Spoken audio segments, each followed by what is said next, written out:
പരമഭട്ടാരക വിദ്യാധിരാജ ചട്ടമ്പി സ്വാമികളുടെ 172ാം ജന്മവാർഷികമാണ് ഇവിടെ ആഘോഷിക്കുന്നത്. ചടങ്ങിന് സ്വാഗതം പറയുന്നതിനായി ശ്രീ ശാന്തിവിള പത്മകുമാറിനെ ക്ഷണിക്കുന്നു.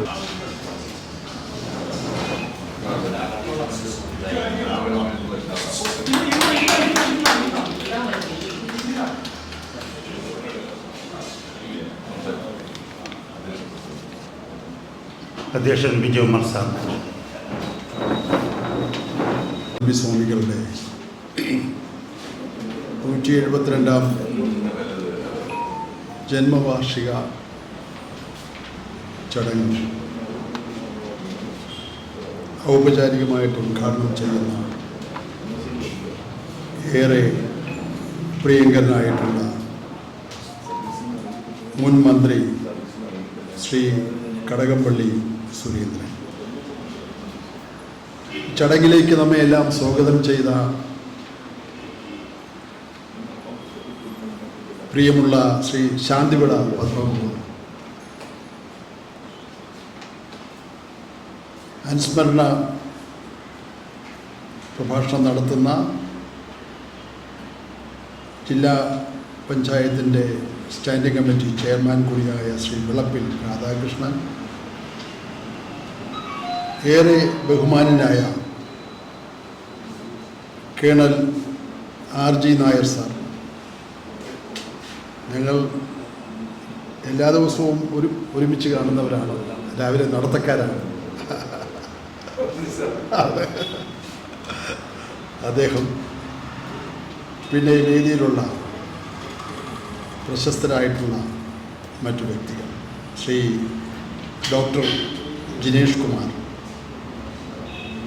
ശ്രീ PM ബിനുകുമാർ, ശ്രീ KS അനിൽ, എൻ്റെ സുഹൃത്ത്, ശ്രീ M ജലീൽ, ശ്രീ കോവളം സുരേഷ്, ശാന്തിവിള വിനോദ്, അനന്താനന്ദ രാധാകൃഷ്ണൻ, ഈ വേദിയിൽ ആദരിക്കപ്പെടുന്ന മറ്റ് വിശിഷ്ടാനന്ദികളെ, ഗുരുജനങ്ങളെ, സ്നേഹനിധികളായ സഹോദരിമാരെ, സുഹൃത്തുക്കളെ, വളരെ ശ്രദ്ധേയമായ ഒരു ചടങ്ങിനാണ് നാം ഏവരും സാക്ഷ്യം വഹിക്കുന്നത്. ശ്രീ ചട്ടമ്പി സ്വാമികളുടെ, ചട്ടമ്പി സ്വാമികൾ എന്ന് പറഞ്ഞാൽ വിദ്യാധിരാജ ചട്ടമ്പി സ്വാമികൾ എന്നാണ് നമ്മൾ പറയുന്നത്.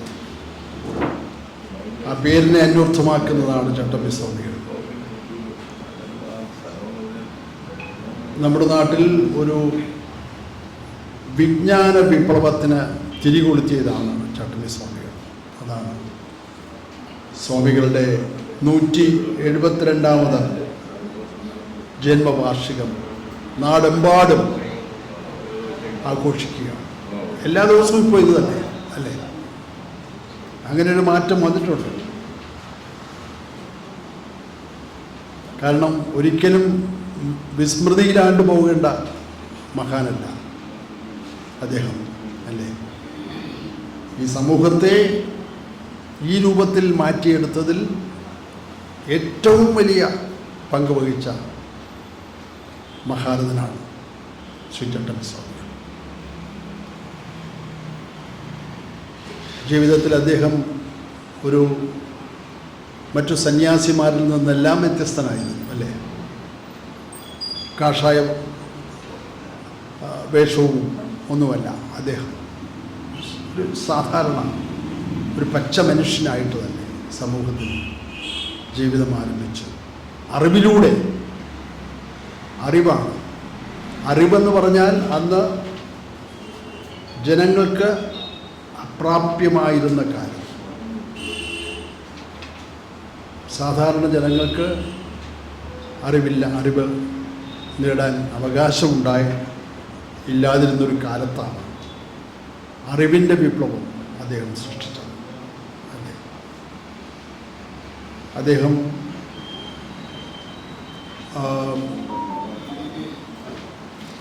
ആരംഭിച്ചിട്ടുള്ള ആ അറിവിൻ്റെ സാമൂഹ്യ വിപ്ലവത്തിൻ്റെ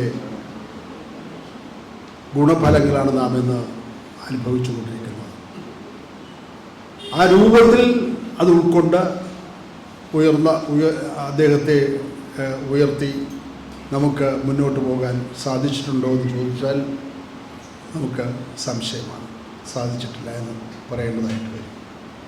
പക്ഷെ ഇന്ന് സമൂഹമാകെ അത് തിരിച്ചറിയുന്നുണ്ട് എന്നതിൻ്റെ തെളിവ് കൂടിയാണ് ഈ ചടങ്ങും.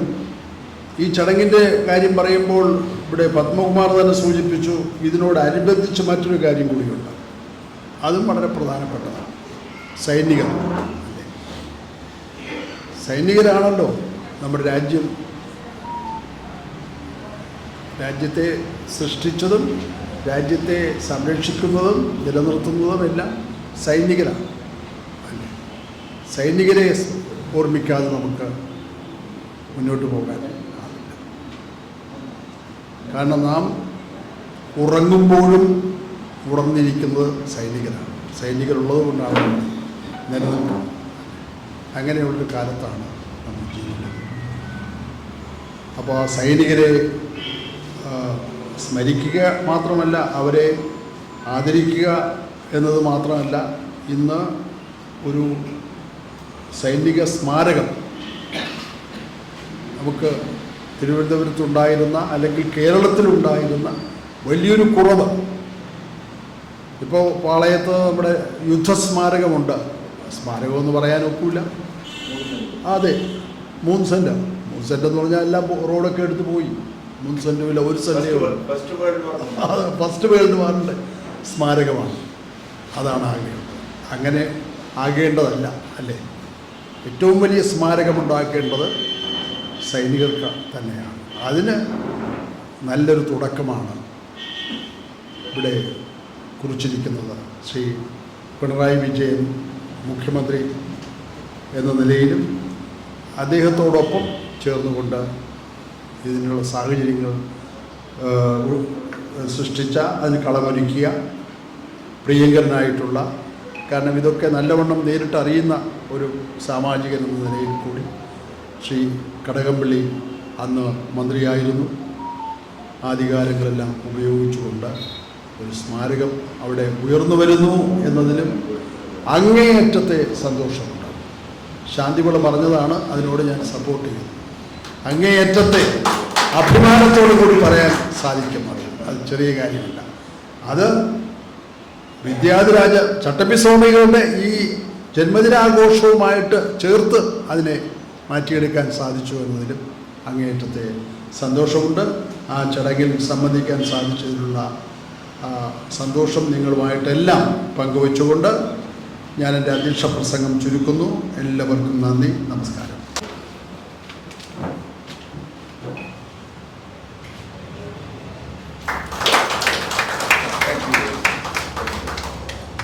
കേണൽ ആർ ജി നായർ സാറിനെ ക്ഷണിക്കുന്നു.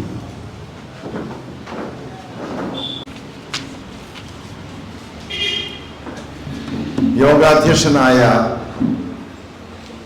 മുൻ മന്ത്രിയും മുൻ സ്പീക്കറും ആയിരുന്ന ശ്രീ എം വിജയകുമാർ, മുൻ മന്ത്രിയും പ്രധാന വകുപ്പുകൾ 2 പ്രാവശ്യം, ഇവർ രണ്ടുപേരും 2 പ്രാവശ്യം മന്ത്രിമാരായിരുന്നു. അദ്ദേഹം സ്പീക്കറുമായിരുന്നു. കടകംപിള്ള ഒരു വർഷം 1 പ്രാവശ്യം ആയിരുന്നുള്ളൂ. പക്ഷേ ഇവർ രണ്ടുപേരും ഇന്ന് തിരുവനന്തപുരത്തിൻ്റെ പൊതുജീവിതത്തിൽ മുൻനിരയിൽ ഇന്നും ആക്റ്റീവായിട്ട് നിൽക്കുന്നവരാണ്. ഇനി ഒരുപക്ഷെ അദ്ദേഹം മുഖ്യമന്ത്രി ആയിക്കൂടാനില്ല. ഇപ്പൊ കണ്ടാൽ ഒരു 30 വയസ്സൊന്ന് ചെറുപ്പക്കാരനെ പോലെയാണ് ഇരിക്കുന്നത്. അതുകൊണ്ട് അദ്ദേഹത്തിന് ദീർഘായുസ് തരട്ടെ എന്ന് പറഞ്ഞുകൊണ്ട് എനിക്ക് ഇതിന് അവസരം തന്ന എല്ലാവർക്കും നന്ദി പറഞ്ഞുകൊണ്ടും ഞാൻ 2 വാക്ക് സംസാരിക്കാൻ ആഗ്രഹിക്കുകയാണ്. ഞാൻ 1962 മാസ്റ്റേഴ്സ് MSc പഠിച്ചുകൊണ്ടിരിക്കുന്ന കാലത്താണ് ചൈന ഭാരതത്തിനെ ആക്രമിക്കുന്നത്. ആ സമയത്താണ് ഞാൻ രാജ്യസ്നേഹം മൂത്ത് ഫൈനൽ ഇയർ പഠിക്കുമ്പോൾ പരീക്ഷയ്ക്ക് വെറും 3 മാസം മാത്രം ബാക്കിയുള്ളപ്പോൾ ഒരു പരീക്ഷണാർത്ഥം സെലക്ഷൻ ബോർഡിൽ പോയി. അവിടെ എന്നെ സെലക്ട് ചെയ്തതുകൊണ്ട് ഞാനത് അക്സെപ്റ്റ് ചെയ്യുകയും സൈന്യത്തിൽ ഉദ്യോഗസ്ഥനാവുകയും ചെയ്തു.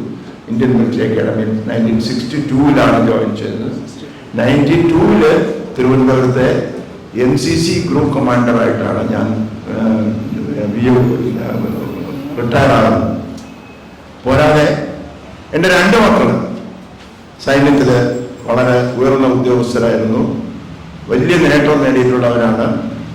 എൻ്റെ ഒരു മകൻ ഇന്ത്യയിൽ 3ാമതായി നാഷണൽ ഡിഫൻസ് അക്കാഡമി ജോയിൻ ചെയ്ത് 5 കമൻഡേഷൻ കാർഡും സേനാ മെഡലും ശൗര്യ ചക്രവും പിന്നെ പോരാതെ ഇവിടെ കാബൂളിൽ ഇന്ത്യയുടെ പ്രതിനിധിയും ഡിപ്ലോമാറ്റുമായിരുന്നു. മറ്റേ ആൾ 2 ആർമി ചീഫിൻ്റെ പേഴ്സണൽ ഇൻ്റലിജൻസ് ആക്സിസ് കൺട്രോൾ ഓഫീസറായിട്ട് ജോലി ചെയ്ത് മണിച്ചൻ എന്ന് പറഞ്ഞ പാർട്ടി അകത്താക്കിയ മിലിറ്ററി ഇൻ്റലിജൻസിലെ കേണൽ ശ്രീകുമാർ, അദ്ദേഹം ഈ അടുത്ത കാലത്ത് യുണിസെഫിൽ പോയിട്ട് ആർട്ടിഫിഷ്യൽ ഇൻ്റലിജൻസിൽ ടാക്ക് കൊടുക്കുകയൊക്കെ ചെയ്തു. അങ്ങനെയുള്ള എൻ്റെ മൂത്ത മകൻ രാജ്കുമാർ ഹിമാലയൻ മൗണ്ടനിയറിംഗ് ഇൻസ്റ്റിറ്റ്യൂട്ട് ഉത്തർകാശിയിലെ ഇൻസ്ട്രക്ടറായിട്ട് ജോലി. ഈശ്വരാധീനം കൊണ്ട് ഇതെല്ലാം സംഭവിക്കാൻ കാരണം ഞാൻ ഈ പുണ്യഭൂമിയിൽ ജനിച്ചതാണ്. അതിനേക്കാൾ വലിയ കാര്യം എനിക്ക് സൈന്യത്തിൽ ജോലി ചെയ്യാൻ അവസരം കിട്ടിയതാണ്. ഞാൻ പറയുകയാണെങ്കിൽ ഒരു നല്ല സ്കോളർഷിപ്പ് ഓസ്ട്രേലിയയിൽ ഡോക്ടറേറ്റിന് ഇരിക്കുമ്പോഴാണ് ഞാൻ അത് ഇട്ടിട്ട് സൈന്യത്തിൽ പോയി. ഒരു നിരാശയുമില്ല. 10 ജന്മം ഉണ്ടായാലും സൈനിക ഉദ്യോഗസ്ഥനാകണമെന്ന് ഞാൻ ആഗ്രഹിക്കുന്ന ആളാണ്. പോരാതെ അത് തെളിയിക്കാൻ വേണ്ടി എൻ്റെ മക്കൾ അതിലോട്ട് പോയി, അവർ നേടി. അതാണ് ഞാൻ ഇന്ത്യൻ മിലിറ്ററി അക്കാഡമിയിൽ എൻ്റെ മകൻ്റെ പാസിംഗ് ഔട്ടിന് പോകുമ്പോൾ എൻ്റെ വലതുവശത്ത് ഒരു റിട്ടയർഡ് ജനറൽ ഇരിക്കുകയായിരുന്നു. ഞങ്ങൾ VIP ലൈനിലാണ് പാരൻസിനെ ഇരുത്തുന്നത്. ആ ഗേറ്റിൽ കൂടെ ഒരു പയ്യൻ നടന്നു വരുന്നുണ്ട്. അയാൾ നടത്ത കണ്ടപ്പോൾ തോന്നി എനിക്ക് പരിചയമുള്ള ആളാണെന്ന്. അടുത്ത് വന്നപ്പോൾ ഞാൻ അറിയാതെ എൻ്റെ കണ്ണുകൾ നിറഞ്ഞോറി. എൻ്റെ മകനായിരുന്നു അവൻ്റെ പാസിംഗ് ഔട്ടിലെ റൈറ്റ് മാർക്കർ, ദ ബെസ്റ്റ്. അതിൽ അഭിമാനം കൊള്ളുന്ന ഒരു അച്ഛനാണ് ഞാൻ. അതുപോലെ അഭിമാനം കൊള്ളുന്ന പലരും ഇവിടെ ഉണ്ടാകാൻ സാധ്യതയുണ്ട്. കാരണം ഒരുപാട് പട്ടാളക്കാരിവിടെ ഉണ്ട്. പലരെയും എനിക്കറിയാം. ഈ പട്ടാളത്തിൻ്റെ ബ്ലഡ് എന്ന് പറഞ്ഞാൽ അത് വ്യത്യസ്തമായ ബ്ലഡാണ്. ഇന്ന് വിളിച്ചാലും യുദ്ധത്തിന് പോകാൻ ഞങ്ങൾ തയ്യാറാണ്. അതിനകത്ത് ഞങ്ങൾ നേട്ടങ്ങൾക്ക് വേണ്ടിയല്ല, രാജ്യത്തിന് എന്തും സമർപ്പിക്കാനായിട്ട് തയ്യാറായിട്ടുള്ള പട്ടാളക്കാരാണ് ഞങ്ങൾ. പക്ഷെ എനിക്ക് ഇന്നിവിടെ എടുത്തു പറയേണ്ട കാര്യം, ഏറെ നാളെ ഞാൻ ഇന്നിവിടെ ഇരിക്കുന്ന മുൻ മന്ത്രിയായിരുന്ന വിജയകുമാർ സാറിനുമായിട്ട് നടക്കാൻ പോകുമായിരുന്നു. പല കാര്യങ്ങളും പറയുമായിരുന്നു. ചിലർക്ക് അദ്ദേഹത്തിന് ഓർമ്മക്കാരണം എന്ന് വിചാരിക്കുന്നു. പിന്നെ അതുപോലെയാണ് കടാമ്പള്ളി സാർ എനിക്ക് ഒരു അവാർഡ് തന്നിട്ടുണ്ട്. എൻ്റെ വീട്ടിലൊരു 80 or 100 ഇത് മൊമെൻറ്റോസ് ഇരിപ്പുണ്ട്. അതിലേറ്റവും വലിയ മൊമെൻ്റ് അദ്ദേഹത്തിൻ്റെ മൊമെൻ്റാണ്. അത് മണക്കാട് വെച്ചാണ് ഇതിലെന്ന് എനിക്ക് ഓർമ്മയുണ്ട്. ഇതെല്ലാം വച്ച് നോക്കുമ്പോൾ ഇന്നിങ്ങനെ ഒരു ചടങ്ങ് സംഘടിപ്പിച്ച ഈ സംഘാടകരായ, അതായത് നമ്മുടെ ശാന്തിവിള പത്മകുമാറിൻ്റെ കാര്യം എടുത്തു പറയാതിരിക്കാൻ ഒക്കില്ല. അദ്ദേഹം എന്നെ വിളിച്ചതിന് തന്നെ ആമുഖത്താൽ തന്നെ ഞാൻ അദ്ദേഹത്തിന് നന്ദി പറയുന്നു. വളരെ കാര്യമായിട്ട് ആത്മാർത്ഥമായിട്ട് നന്ദി പറയേണ്ടത് ആ പ്രാർത്ഥന പാടിയ കുട്ടിയാണ്. വളരെ അർത്ഥവത്തായ പാട്ടാണ് പാടിയത്, ഉള്ളിക്കൊള്ളുന്ന പാട്ടാണ് പാടിയത്. അതിന് വളരെ നന്ദിയുണ്ട്. ഈ ഇരിക്കുന്ന ഓരോ പട്ടാളക്കാരും ഏക് ബരാബർ സവാലാണ്. അതായത് അവരുടെ കഴിവുകൾ ഇനിയും ഈ എക്സർവീസ്മെനെ ശരിക്കും നമ്മുടെ രാജ്യം ഉപയോഗിക്കുന്നു എന്നുള്ള ഒരു പരാതി എനിക്കുണ്ട്. പക്ഷെ ഞാൻ ഒന്ന് കാര്യം പറഞ്ഞില്ലെങ്കിൽ അത് മോശമാണ്. ഏറ്റവും പ്രാധാന്യമുള്ള ഒരു കാര്യം ചെയ്ത കടാമ്പള്ളി സുരേന്ദ്രനെ ഞാൻ വാനോലപ്പെടുത്തുന്നു. അദ്ദേഹം 1.5 ഏക്കർ സ്ഥലമാണ് തന്നിരിക്കുന്നത്. 3 സെന്റിലാണെന്ന് ഫസ്റ്റ് വേൾഡ് വാറിന്റെ മെമ്മോറിയൽ ഇരിക്കുന്നത്. ഞങ്ങൾ അവിടെ പോയി ഒരു വീക്ക് വെച്ച് കഴിഞ്ഞാൽ അവിടെ 2-10 പേര് കൂടുതൽ നിൽക്കാനുള്ള സ്ഥലമില്ല. ഇതിന്റെ 1 സെന്റിമീറ്റർ സ്ഥലം പോലും മോശമാകാതെ അതിനെ ലോകോത്തരത്തിലുള്ള ഒരു മെമ്മോറിയലാക്കി മാറ്റണം. അത് നമ്മുടെ വിചാരിച്ചാൽ നടക്കും. ഇത് ദുരുപയോഗം ചെയ്തു കഴിഞ്ഞാൽ അതിനെ ഒന്നും ചെയ്യാനൊക്കില്ല. പ്ലാനിങ് സ്റ്റേജിൽ തന്നെ അതിനെ മോണിറ്റർ ചെയ്യണം അധികാരികൾ.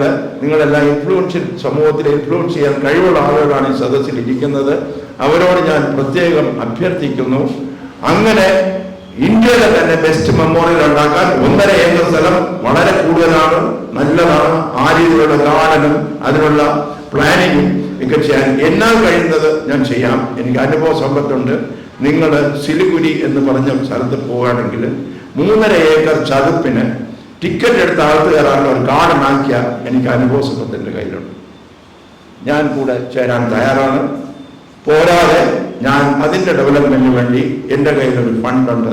50,000 രൂപ ഞാൻ കൊടുക്കാമെന്ന് ഇപ്പോൾ ഇത്രയും പറഞ്ഞുകൊണ്ട് ഇന്നിവിടെ വന്ന എൻ്റെ സഹോദരന്മാർക്ക്, സൈനികർക്കും അവരെ ആദരിക്കാൻ ഒത്തുകൂടിയ വളരെ വളരെ ഉന്നതരായ ഇന്നത്തെ പ്രാസംഗികരോട് എൻ്റെ നന്ദി രേഖപ്പെടുത്തിക്കൊണ്ട് എൻ്റെ വാക്കുകൾ ഞാൻ ചുരുക്കുന്നു. പിന്നെ ഒരു വാക്ക് ശ്രീ ചട്ടമ്പി സാർ, അദ്ദേഹത്തിനെ സ്മരിക്കുന്നു. അദ്ദേഹത്തിൻ്റെ ഉപയോഗിച്ച ചെരുപ്പും വടിയും ഇതെല്ലാം കൂടൽ മാണിക്യ ക്ഷേത്രം, ഞങ്ങളുടെ തറവാട് ക്ഷേത്രമാണ്, അവിടെ ഇന്നും വച്ചിട്ടുണ്ട്. ഞങ്ങൾ വിസിറ്റ് ചെയ്യുമ്പോൾ അത് കാണാറുണ്ട്. കൂടൽ മാണിക്യ ക്ഷേത്രം ഇരങ്ങാലക്കുട, അവിടെ അദ്ദേഹം ഉപയോഗിച്ച ചെരുപ്പ്, അദ്ദേഹത്തിൻ്റെ കുറേ സാധനങ്ങൾ അവിടെ വെച്ചിട്ടുണ്ട്. ശാന്തിവിള എന്നെ ഇതിനെ വിളിച്ചതിന് ഞാൻ വളരെ വളരെ ആഭാരിയാണ്. എന്നാൽ കഴിയുന്ന എന്തും ചെയ്യാൻ തയ്യാറാണ്. എനിക്ക് വെറും 87 വയസ്സേ ആയിട്ടുള്ളൂ. അടുത്തതായി ഉദ്ഘാടന പ്രസംഗമാണ്. അതിനു മുമ്പായിട്ട് നമ്മുടെ മുൻ സ്പീക്കർ വിജയകുമാർ സാറും കേണൽ RP നായർ സാറും ചേർന്ന് ഒരു ഉപഹാരം സാറിന് നൽകും.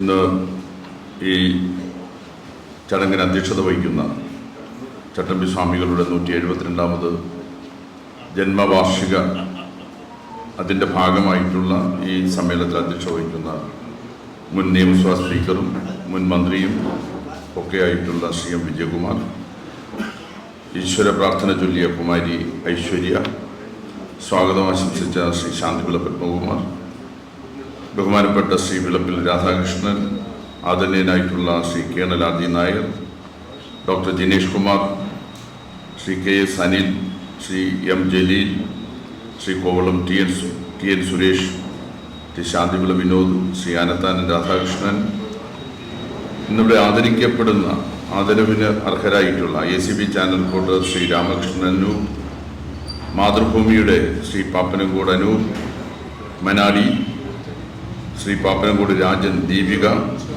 മറ്റ് മുതിർന്ന സൈനികർ, സാംസ്കാരിക പ്രവർത്തകർ, എല്ലാവർക്കും ഒരിക്കൽ കൂടി എൻ്റെ വിനീതമായിട്ടുള്ള നമസ്കാരം.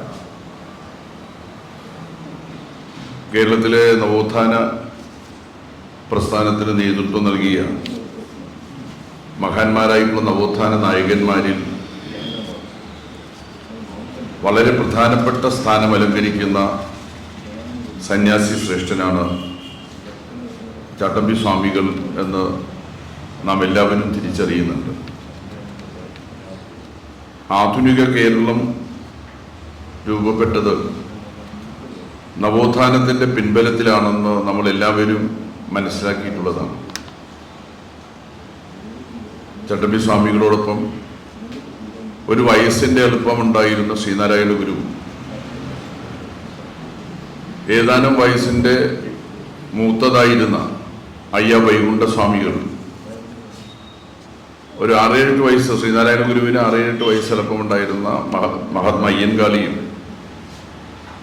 അങ്ങനെ തുടങ്ങിയിട്ടുള്ള സാംസ്കാരിക നായകന്മാരുടെ, നവോത്ഥാന നായകന്മാരുടെ പ്രവർത്തന ഫലമാണ് യഥാർത്ഥത്തിൽ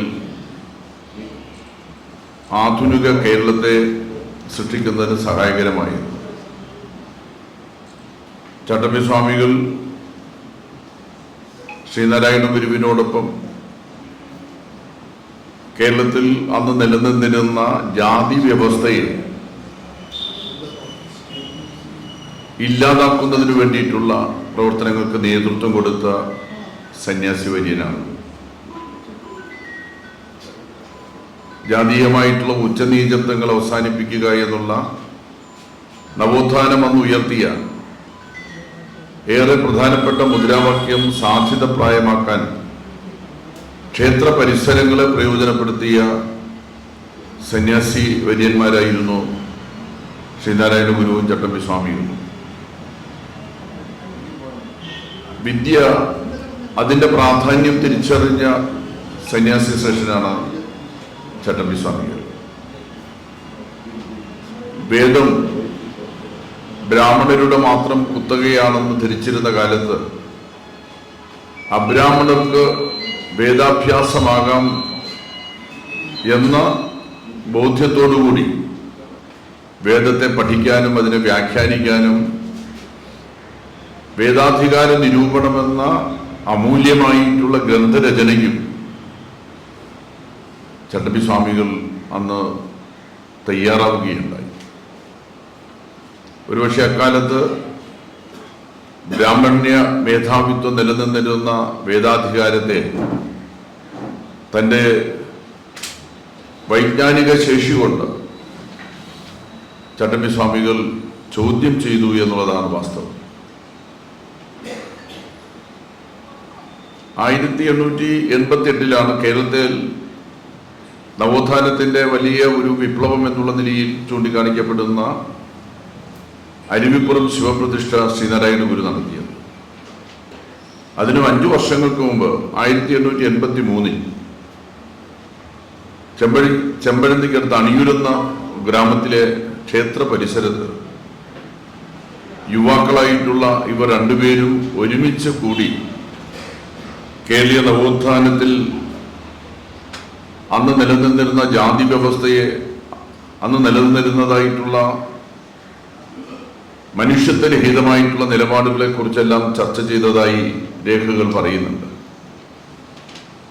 കഴിഞ്ഞ ഗവൺമെന്റ് ഇവർ രണ്ടുപേരും സമ്മേളിച്ചിരുന്ന അണിയൂർ ക്ഷേത്ര പരിസരം സർക്കാർ ഏതാണ്ട് 3 കോടി രൂപ ചെലവഴിച്ച് അവിടെ കൽമണ്ഡപം നിർമ്മിക്കുകയും ചട്ടമ്പി സ്വാമികളുടെ ശ്രദ്ധേയമായ പ്രവർത്തന പരിപാടിയുടെ ഭാഗമെന്നുള്ള നിലയിൽ അവിടെ ഒരു ലൈബ്രറി, വളരെ ശക്തമായ ലൈബ്രറി നിർമ്മിക്കുകയും മറ്റടിസ്ഥാന സൗകര്യ വികസനം സാധ്യമാക്കുകയും ചെയ്യുകയുണ്ടായി.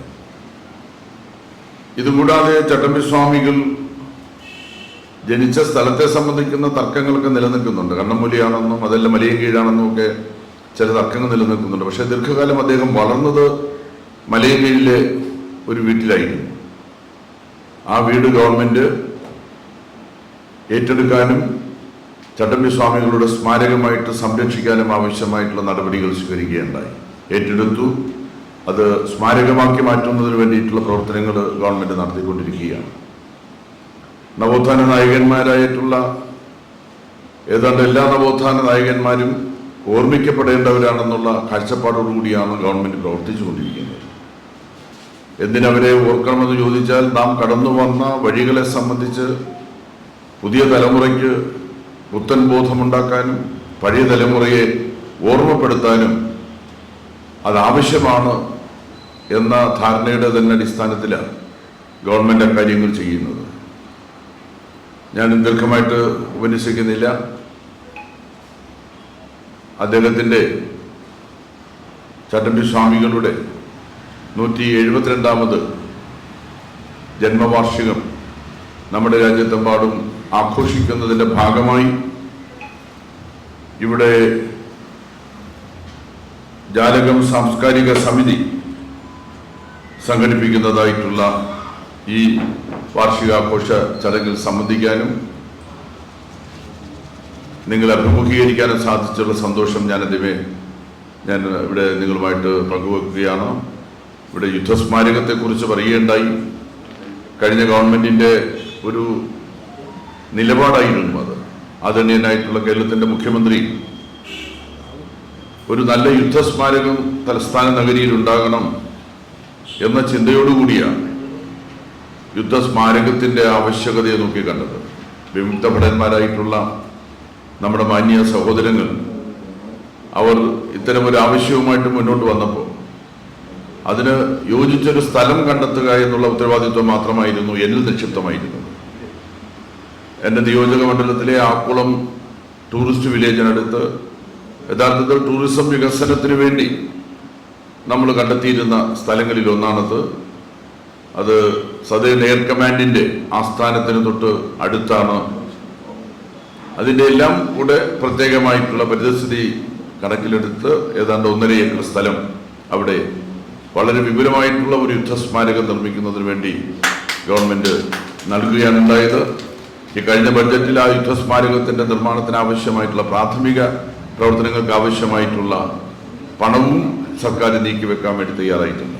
നമ്മുടെ നാടിൻ്റെ രക്ഷകരായി സ്വന്തം ജീവൻ തന്നെ പണയപ്പെടുത്തി ഈ നാടിനെ രക്ഷിക്കാൻ വേണ്ടി പരിശ്രമിക്കുന്നതായിട്ടുള്ള ഭടന്മാർ, അവർ ആ നിർവഹിക്കുന്ന ഉത്തരവാദിത്വം, എത്ര പേരുടെ ജീവനാണ് ഈ യുദ്ധത്തിൻ്റെ എല്ലാം ഭാഗമായിട്ട് പൊലിഞ്ഞു പോയിട്ടുള്ളത് എന്നുള്ളത് കൃത്യമായിട്ടുള്ള കണക്കുകളൊന്നും നമുക്ക് യാതൊരു തരത്തിലും കിട്ടുന്നില്ലെന്നുള്ളതാണ്. ഒരുപക്ഷെ അതെല്ലാം തന്നെ മൂടിവെക്കപ്പെടേണ്ടതോ അല്ലെന്നുണ്ടെങ്കിൽ അങ്ങനെ ഒരു പുറത്താകെ പറയേണ്ടതോ ആയിട്ടുള്ള കണക്കുകളായിരിക്കില്ല. ഏതായാലും നിരവധി പേരുടെ ജീവൻ സമർപ്പിച്ചുകൊണ്ടാണ് ഈ മാതൃഭൂമിയെ സംരക്ഷിക്കുന്നതിന് വേണ്ടിയിട്ടുള്ള ഉജ്ജ്വലമായിട്ടുള്ള പോരാട്ടങ്ങളിൽ ഈ ഭടന്മാർ ഏർപ്പെടുന്നത്. ഇന്നും നമ്മുടെ നാടിൻ്റെ അതിർത്തിയിൽ സംഘർഷനിർഭരമായിട്ടുള്ള അന്തരീക്ഷം തന്നെയാണ് നിൽക്കുന്നത്. ശാന്തിയുടെയും സമാധാനത്തിൻ്റെയും അന്തരീക്ഷം പലയിടത്തും കാണുന്നില്ല. യുദ്ധത്തിൻ്റെതായിട്ടുള്ള അലയൊലികളാണ് എവിടെയും നമ്മൾ നോക്കിക്കാണുന്നത്. സമീപ ദിവസങ്ങളിലാണ് നമ്മളെല്ലാം വല്ലാതെ വിഷമിപ്പിച്ചതായിട്ടുള്ള ഖത്തറിലെ ആക്രമണം നടന്നത്. ഇസ്രായേൽ എന്ന് പറയുന്ന ഒരു തെമ്മാടി രാഷ്ട്രം, അങ്ങനെ ആ രാഷ്ട്രത്തെക്കുറിച്ച് പറയാൻ വേണ്ടി പറ്റുള്ളൂ. ഹമാസ് എന്ന് പറയുന്ന ഒരു 300 കിലോമീറ്റർ ദൈർഘ്യമുള്ളതായിട്ടുള്ള ഒരു പ്രദേശത്ത് നടത്തുന്ന ആക്രമണങ്ങൾ എത്രമാത്രം ഭീകരമാണെന്ന് നമ്മൾ തിരിച്ചറിയുന്നുണ്ട്. കഴിഞ്ഞ 2 വർഷത്തിനിടയിൽ ഏതാണ്ട് 65,000 പച്ച മനുഷ്യരെയാണ് ഈ ഇസ്രായേൽ സേന വകവരുത്തിയത്. മനുഷ്യരെ കൊല്ലുകയാണ്. സാധാരണ യുദ്ധ നിയമങ്ങളൊന്നും അവർ പാലിക്കുന്നില്ല, യുദ്ധമര്യാദകൾ പാലിക്കുന്നില്ല. ഭാരതത്തിൻ്റെ സംസ്കാരം എന്ന് പറയുന്നത് യുദ്ധമര്യാദ പാലിക്കുന്ന സംസ്കാരമാണ്. രാമായണവും മഹാഭാരതവും തുടങ്ങിയിട്ടുള്ള പുരാണങ്ങൾ യഥാർത്ഥ യുദ്ധ സംസ്കാരത്തെക്കുറിച്ച് ലോകത്തെ പഠിപ്പിക്കുന്നതാണ്. കാലാൽപ്പടയോട് യുദ്ധം ചെയ്യുക, പ്രഭാതം മുതൽ പ്രദോഷം വരെ യുദ്ധം ചെയ്യുക, കുതിരപ്പടയോട് യുദ്ധം ചെയ്യുക, അങ്ങനെ യുദ്ധത്തിൽ യാതൊരു കളങ്കവും പാടില്ല എന്ന് കരുതുന്നതായിട്ടുള്ള സംസ്കാരത്തിന് ഉടമകളായിട്ടുള്ള നമ്മൾ ഞെട്ടിപ്പോകുന്ന കാഴ്ചയാണ് ലോകത്തിൻ്റെ ഒരു ഭാഗത്ത് നടക്കുന്നത്. അമേരിക്കയുടെ സഹായത്തോടു കൂടി ഇസ്രായേൽ എന്ന് പറയുന്നതായിട്ടുള്ള ഒരു രാഷ്ട്രം ചെറിയ കുട്ടികളാണെന്നോ സ്ത്രീകളാണെന്നോ വ്യത്യാസമില്ലാതെ 10,000-കണക്കായിട്ടുള്ള മനുഷ്യരെ കൊന്നൊടുക്കുകയാണ്. 2 വർഷത്തിനിടയിൽ മാത്രം 1.25 ലക്ഷത്തോളം ആളുകൾ മുറിവേറ്റവരായി, അംഗഭംഗം വന്നവരായി ജീവിച്ചു മരിക്കുന്ന അവസ്ഥാവിശേഷമാണ് നമ്മൾ കാണുന്നത്. അതിന് ഒരു അറുതി വരുത്തുന്നതിന് വേണ്ടിയിട്ടുള്ള ചർച്ചകളൊക്കെ നടക്കുന്നതായിട്ടുള്ള അന്താരാഷ്ട്ര സാഹചര്യത്തിൽ ഹമാസിന്റെ നേതാക്കന്മാർ ഒരു യോഗം ചേരുകയാണ് എന്ന് പറഞ്ഞുകൊണ്ടാണ് ദോഹയിലെ ഒരു കെട്ടിടത്തിന്റെ മുകളിലേക്ക് ഇസ്രായേൽ ബോംബ് വർഷിച്ചത്. അവിടുന്ന് 10-20 മൈലുകൾക്കപ്പുറമാണ് അമേരിക്കയുടെ ഏറ്റവും വലിയ യുദ്ധ കേന്ദ്രം സ്ഥിതി ചെയ്യുന്നത്. ഈ രാജ്യത്ത് തന്നെയാണ് അമേരിക്കയുടെ ഏറ്റവും വലിയ, ലോകത്തെവിടെയും നടക്കുന്നതായിട്ടുള്ള ആകാശ യുദ്ധങ്ങളെ നിയന്ത്രിക്കുന്ന യുദ്ധ കേന്ദ്രം, അതിനാവശ്യമായിട്ടുള്ള സൈനിക താവളം. ഒരുപക്ഷെ അമേരിക്കയുടെ ലോകത്തിലെ ഏറ്റവും വലിയ സൈനിക താവളം സ്ഥിതി ചെയ്യുന്നത് ഈ ഖത്തർ എന്ന് പറയുന്നതായിട്ടുള്ള സ്ഥലത്താണ്. ആകാശത്തും കൂടെ നടക്കുന്നതായിട്ടുള്ള സർവ്വഗതാഗതങ്ങളെയും നിയന്ത്രിക്കുന്ന താവളമാണ് ആ സൈനിക താവളം. അപ്പൊ അമേരിക്ക അറിയാതെ ആ സൈനിക താവളം കടന്ന് ഇസ്രായേൽ എന്ന് പറയുന്ന ഒരു രാഷ്ട്രം ആ താവളത്തിനടുത്ത് വന്ന് ഇങ്ങനെ ഒരു വീട്ടിലേക്ക് അല്ലെങ്കിൽ ഒരു കെട്ടിടത്തിലേക്ക് ബോംബ് വർഷിച്ചു എന്ന് കരുതാൻ നമുക്കാർക്കും സാധിക്കില്ല. ലോകത്തെവിടെയും സംഘർഷങ്ങൾ വിതച്ച് സംഘർഷഭരിതമായിട്ടുള്ള സാഹചര്യങ്ങളെ ഉണ്ടാക്കി തങ്ങളുടെ ഏറ്റവും പ്രധാനപ്പെട്ട വരുമാന മാർഗമായിട്ടുള്ള യുദ്ധോപകരണ വ്യവസായത്തെ ശക്തിപ്പെടുത്തുക എന്ന അമേരിക്കയുടെയും ഇസ്രായേലിൻ്റെയും തന്ത്രമാണ് യഥാർത്ഥത്തിൽ ലോകത്തെമ്പാടും അത്തരമൊരു സാഹചര്യം സൃഷ്ടിക്കുന്നതിന് കാരണമാകുന്നത് എന്നുള്ളതും ഈ സന്ദർഭത്തിൽ നമ്മൾ ഓർക്കേണ്ടതായിട്ടുണ്ട്. നിരപരാധികളും നിഷ്കളങ്കരുമായിട്ടുള്ള ഭടന്മാരെയും മനുഷ്യരെയും കൊന്നൊടുക്കാനിടയാക്കുന്ന യുദ്ധത്തിനെതിരായിട്ടുള്ള വിപുലമായിട്ടുള്ള യുദ്ധവിരുദ്ധ പ്രസ്ഥാനവും കെട്ടിപ്പടുക്കാനുള്ള ഉത്തരവാദിത്വം ഈ കാലഘട്ടത്തിൽ നമ്മുടെ മുന്നിലുണ്ട് എന്ന കാര്യം കൂടെ ഓർമ്മിപ്പിച്ചുകൊണ്ട് ഈ സമ്മേളനത്തിൽ പങ്കെടുക്കാൻ സാധിച്ചതിലുള്ള സന്തോഷം നിങ്ങളുമായിട്ട് പങ്കുവെക്കുന്നു. ഇന്ന് 5:30 മണിക്ക് എൻ്റെ മണ്ഡലത്തിൽ മെഡിക്കൽ കോളേജിൻ്റെ പിറകിൽ വിജയകുമാർ സഖാവിന് അറിയാം, അദ്ദേഹത്തിൻ്റെ ഒക്കെ കാലഘട്ടത്തിൽ അവിടെ നിർമ്മിച്ചതായിട്ടുള്ള ഒരു റോഡ് തകർന്ന് തരിപ്പണമായി. അതിൻ്റെ പുനർനിർമ്മാണം ഏതാണ്ട് 10 കോടി രൂപ സംസ്ഥാന ബഡ്ജറ്റിൽ അവതരിപ്പിച്ച ഒരു 10 കോടി രൂപ ഉപയോഗിച്ചുള്ള നിർമ്മാണ പ്രവർത്തനങ്ങളിൽ നിന്ന് തുടക്കം കുറിക്കുന്ന ദിവസമാണ്. അപ്പോൾ അതുകൊണ്ട് ആ പരിപാടിയിൽ പങ്കെടുക്കാനുള്ളത് കൊണ്ട് ഇനി കൂടുതൽ നേരം ഇവിടെ ചെലവഴിക്കാൻ സാധിക്കുന്നില്ല എന്ന കാര്യം കൂടെ നിങ്ങളോട് പറഞ്ഞുകൊണ്ട് നിങ്ങളുടെ എല്ലാം അനുവാദം ചോദിച്ചുകൊണ്ട് ഈ പരിപാടിയുടെ ഔപചാരികമായിട്ടുള്ള ഉദ്ഘാടനം നിങ്ങളുടെ എല്ലാം അനുമതിയോടുകൂടി നിർവഹിച്ചതായി വിനയപുരസ്സരം അറിയിച്ച് ഞാൻ എൻ്റെ വാക്കുകൾ അവസാനിപ്പിക്കുന്നു. നമസ്കാരം. SA of Police anti sabotage wing Trivandrum city. Thiruvananthapuram ജില്ലയിൽ കാരോട് സ്വദേശി. ജീവകാരുണ്യ പ്രവർത്തനങ്ങൾ താല്പര്യം. ശമ്പളത്തിൽ നിന്നും ചെറിയൊരു വിഹിതം ജീവകാരുണ്യ പ്രവർത്തനങ്ങൾക്കായി ചിലവഴിക്കുന്നു. 10ഓളം വീൽ ചെയർ, 6 പേർക്ക് തയ്യൽ മെഷീൻ, കോവിഡ് കാലത്ത് കുട്ടികൾക്കായി 2 ടാബ്, 3 മൊബൈൽ ഫോൺ, പിന്നെ മരുന്നുകൾ, ഭക്ഷണ സാധനങ്ങൾ, അനാഥാലയങ്ങളിൽ വസ്ത്ര വിതരണം എന്നിവ സ്വന്തം കയ്യിലെ കാശുകൊണ്ട് പല സംഘടനകൾക്കും വേണ്ടിയും ചെയ്തിട്ടുണ്ട്. മൊമെന്റോ കൊടുക്കുന്നതിന് ശ്രീ കടകംപള്ളി സുരേന്ദ്രൻ സാറിനെയും സർട്ടിഫിക്കറ്റ് നൽകുന്നതിന് ശ്രീ വിജയകുമാർ സാറിനെയും ക്ഷണിക്കുന്നു.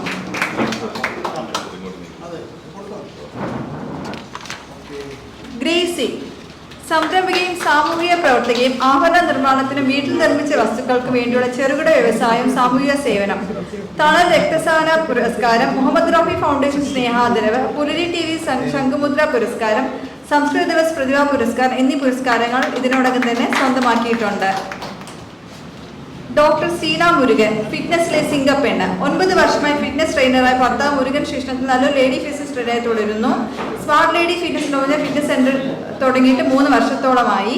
ഇതിനോടകം തന്നെ നിരവധി പുരസ്കാരം ഡോക്ടർ സീന മുരുകൻ സ്വന്തമാക്കി. 2023 റിയൽ സൂപ്പർ വുമൺ അവാർഡ്, ആചാര്യ അവാർഡ് 2021, 2024 ബെസ്റ്റ് ഫിറ്റ്നസ് ട്രെയിനർ അവാർഡും ലഭിച്ചു.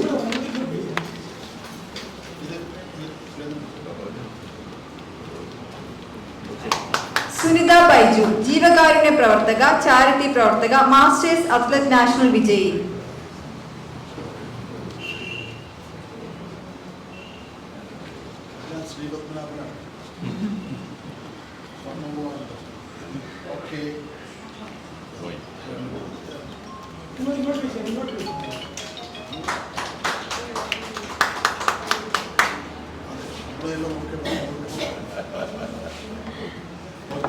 ജിലി തൃശൂർ ജോർജ് ജന്മദേശം. സിംഗപ്പൂർ MDMS കോളേജിൽ നിന്നും MBA മാർക്കറ്റിംഗ് പൂർത്തിയാക്കി. 24 വർഷം ജോലി ചെയ്ത് സ്പോർട്സിൽ സജീവമായിരുന്നു. കൂടാതെ മലയാളത്തിൽ തമിഴ് 9 സിനിമകളിൽ അഭിനയിച്ചിട്ടുണ്ട്. ലിജോ പാലിശ്ശേരി സംവിധാനം ചെയ്ത മോഹൻലാൽ ചിത്രം മാലേക്കോട്ടെ വാലിബൻ ചിത്രത്തിലെ കേളു മല്ലന്റെ ഭാര്യയായി അഭിനയിച്ചു.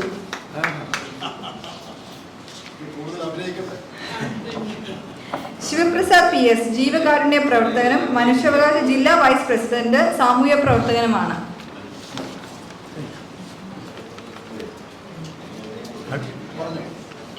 അടുത്തതായി ordinary captain Rajasekharan sir, Neyyattinkara താലൂക്കിന്റെ പ്രസിഡന്റാണ് രാജശേഖരൻ സാർ.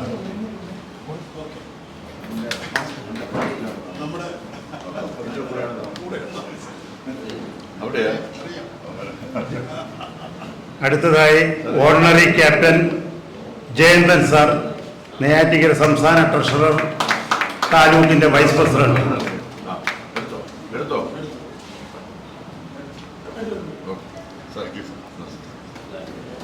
അടുത്തത് ഓർഡിനറി ക്യാപ്റ്റൻ ജയന്തൻ സാർ, സംസ്ഥാന ട്രഷറർ, താലൂക്ക് വൈസ് പ്രസിഡന്റ്.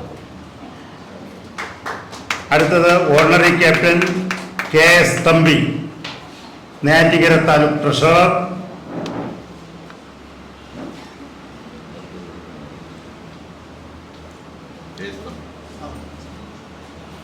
അടുത്തതായി ഓർഡിനറി ക്യാപ്റ്റൻ അനിൽകുമാർ. അത് ശ്രദ്ധിക്കേണ്ടുന്ന ഒരു വിഷയം കൂടെയാണ്. അദ്ദേഹത്തിൻ്റെ മകളാണ് പാർലമെന്റിൽ 2023 പാർലമെന്റിൽ കേരളത്തിൽ നിന്ന് സംസാരിച്ച മോൾ ഇദ്ദേഹത്തിൻ്റെ മകളാണ് അനുഷ.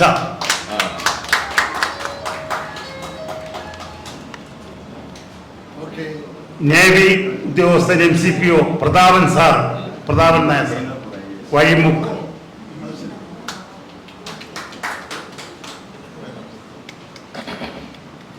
സുബേദാർ D രവീന്ദ്രൻ, സുബേദ ഡി രവീന്ദ്രൻ,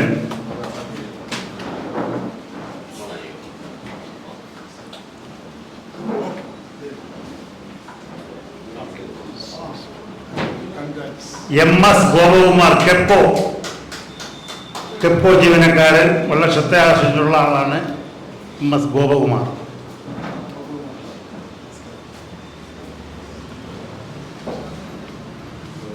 അടുത്തതായി നേരത്തെ ഈശ്വര പ്രാർത്ഥന നടത്തിയ ഐശ്വര്യ. അതുമാത്രമല്ല, ആകാശവാണി ലളിതാഗാന വിഭാഗത്തിൽ ഗ്രേഡ് അസിസ്റ്റന്റുമാണ്. നിരവധി സംഗീത ആൽബങ്ങളിലും പാടിയിട്ടുണ്ട്. ഐശ്വര്യ.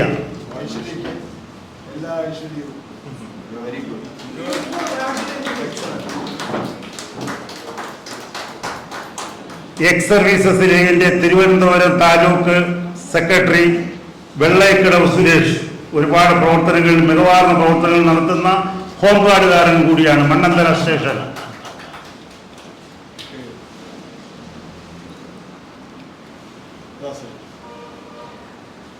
അടുത്തതായി ACV channel reporter Ramakrishnan sir. ഒരുപക്ഷെ ആദ്യമായിട്ട് യുദ്ധസ്മാരകത്തെ കുറിച്ച് വന്നപ്പോൾ 2 കൊല്ലത്തിന് മുമ്പ് മാധ്യമങ്ങളിൽ കൂടി വാർത്തകൾ ചാനൽ കൂടി വന്നിട്ടുള്ള രാമകൃഷ്ണൻ, ACV ചാനൽ.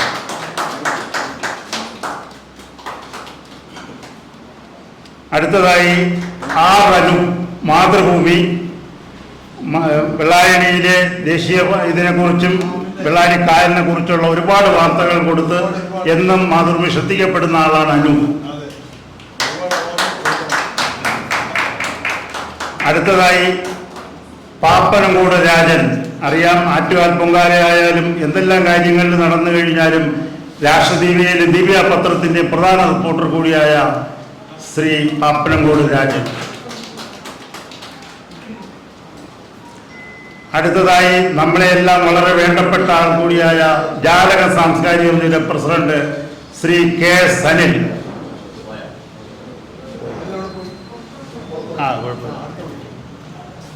ഓക്കെ. അടുത്തതായി ആശംസാ പ്രസംഗത്തിലേക്കാണ്. ആശംസാ പ്രസംഗം നടത്താൻ നമ്മുടെ വിളപ്പിൽ രാധാകൃഷ്ണൻ സാർ.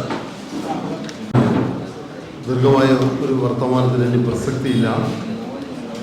നമ്മുടെ ജില്ലയിലെ തന്നെ സംസ്ഥാനത്ത് തന്നെ ഏറ്റവും പ്രമുഖരായ 3 പേർ സംസാരിച്ചു. ഏറ്റവും ധന്യമായ ഒരു മുഹൂർത്തമായിട്ടാണ് ഞാൻ വ്യക്തിഗതമായി ഇതിനെ കാണുന്നത്. നമ്മുടെ നവോത്ഥാന നായകരിൽ പ്രമുഖനായ ചട്ടമ്പി സ്വാമികളെ സ്മരിക്കുന്ന അദ്ദേഹത്തിൻ്റെ ജന്മദിനത്തിൽ അദ്ദേഹത്തെ സ്മരിക്കുന്ന ഒരു ചടങ്ങ്, യുദ്ധസ്മാരകത്തിന് സ്ഥലം നൽകാൻ പരിശ്രമിച്ച ശ്രീ കടകംപള്ളി സുരേന്ദ്രൻ MLA ആദരിക്കുന്ന ചടങ്ങ്, രണ്ടും ചേർത്താണ് ഈ പരിപാടി. ഇവിടെ കടകംപള്ളി സൂചിപ്പിച്ചതുപോലെ ചട്ടമ്പി സ്വാമികളുടെ ജന്മനാടെന്ന് ഞങ്ങൾ അവകാശപ്പെടുന്നു. അത് എൻ്റെ ജില്ലാ പഞ്ചായത്ത് ഡിവിഷനിലാണ്, മലയങ്കീഴ് മച്ചിയൽ എന്ന് പറയുന്ന സ്ഥലത്താണ് അദ്ദേഹത്തിൻ്റെ വാസഗ്രഹം ഇപ്പോഴും കൊണ്ട് പഴയ കെട്ടണം. അത് ഈ ഗവൺമെൻറ് അവിടുത്തെ MLA IV സതീഷിൻ്റെ നേതൃത്വത്തിൽ ഞങ്ങൾ ജനപ്രതിനിധികൾ നടത്തിയ പരിശ്രമത്തിനൊടുവിലാണ് ആ ഭൂപ്രദേശം കേരളത്തിലെ സർക്കാർ വിലയ്ക്ക് വാങ്ങാൻ തീരുമാനിച്ചത്. അതിൻ്റെ നിർമ്മാണ പ്രവർത്തനങ്ങളും മറ്റുമൊക്കെ നടത്തുന്ന കാര്യത്തെക്കുറിച്ചിപ്പോൾ ആലോചിച്ച് വരികയാണ്. എന്നാലും തീർച്ചയായും ചട്ടമ്പി സ്വാമികളുടെ സ്മരണ നിലനിൽക്കുന്ന ഒരു മഹത്തായ സാംസ്കാരിക കേന്ദ്രം മലയങ്കീഴിൽ മച്ചൽ പ്രദേശത്തുണ്ടാവും എന്ന കാര്യത്തിൽ യാതൊരു തർക്കവുമില്ല. അതുവഴിയുള്ള റോഡൊക്കെ നല്ല പൊതുഗതാഗത യോഗ്യമാക്കിയിട്ടുണ്ട് IV സതീഷ് MLA ഇടപെട്ട്. നോക്കൂ, ഞാൻ ഈ വേദിയിൽ ഇരിക്കുമ്പോൾ ആലോചിച്ചത് ഒരു ചെറിയ കാര്യമാണ്. നൂറ്റാണ്ടുകൾക്ക് മുമ്പാണ്, അല്ലെങ്കിൽ പതിറ്റാണ്ടുകൾക്ക് മുമ്പാണ് നവോത്ഥാന നായകരാൽ ഉഴുതുമറിച്ച കേരളത്തിലെ തിരുവിതാംകൂറിൻ്റെ മണ്ണിനെ കുറിച്ച് നാം വായിക്കുന്നത്. അന്ന് അവരൊക്കെ പറഞ്ഞത് ജാതി മത അനാചാര അന്ധവിശ്വാസത്തിനെതിരെ ഉള്ള വാക്കുകളാണ്. വിദ്യ കൊണ്ട് പ്രബുദ്ധരാകുക എന്ന സന്ദേശമാണ് ഇവരൊക്കെ സമൂഹത്തിൽ ഉയർത്തിയിട്ടുള്ളത്.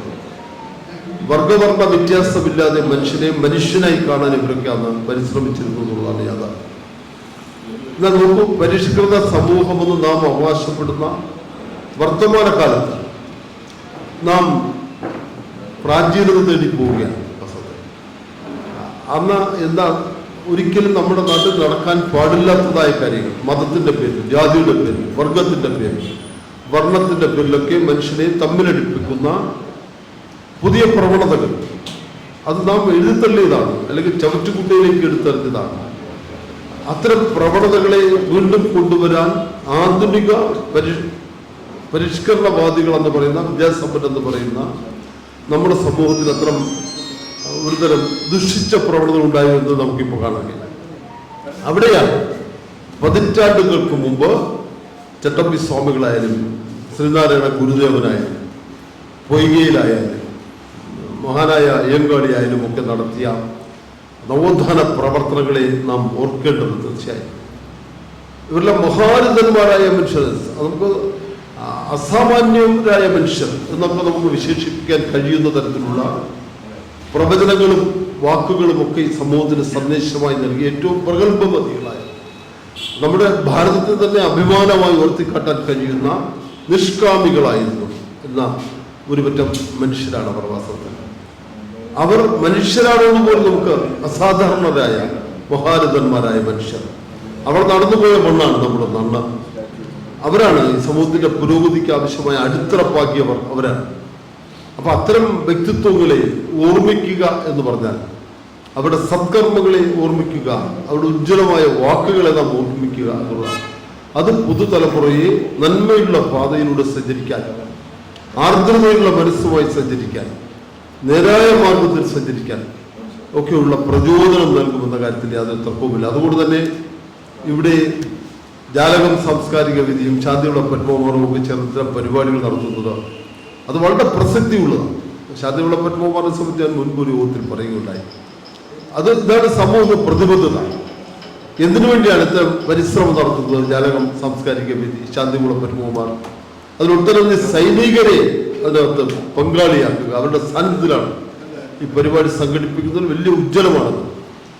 അത് ഉയർത്തുന്ന സന്ദേശം, ഊർജം, സമൂഹത്തിന് പകരുന്ന ഊർജം വളരെ വലുതാണ്. തീർച്ചയായും ഈ സത്കർമ്മത്തിന്, ഈ ഒരു നല്ല ബൃഹത്തായ പരിപാടിക്ക് എല്ലാവിധ ആശംസകൾ വർദ്ധിപ്പിച്ച് ഇത്തരം ജ്വലിക്കുന്ന ഓർമ്മകൾ, അവരുടെ ഇന്നലകളിലെ ആ സ്മരണ പുതുക്കുന്നത് നമുക്ക് ശക്തിയോടെ മുമ്പോട്ട് പോകാൻ, നമ്മുടെ പുതുതലമുറയെ ശക്തിയോടെ മുമ്പോട്ട് പോകാനുള്ള ഊർജമായി മാറും എന്ന് മാത്രം അതിന്റെ വാക്കുകൾ അവസാനിപ്പിക്കുന്നു. ശ്രീ കെ എസ് അനിൽ സാറിനുള്ള പുരസ്കാര സമർപ്പണമാണ്. സാറിനുള്ള പുരസ്കാരം നൽകുന്നത് ശ്രീ കെ എസ് സാറിന് നൽകും.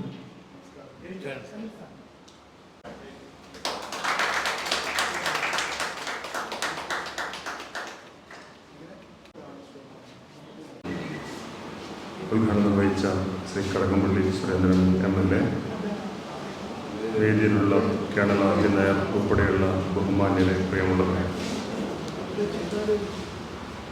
ചട്ടമ്പി സ്വാമികളുടെ 172ാമത് ജന്മവാർഷിക പരിപാടിയിലേക്ക് സംസാരിക്കാൻ എന്നെ ക്ഷണിച്ചതിലുള്ള സന്തോഷവും നന്ദിയും ആദ്യം തന്നെ അറിയിക്കട്ടെ.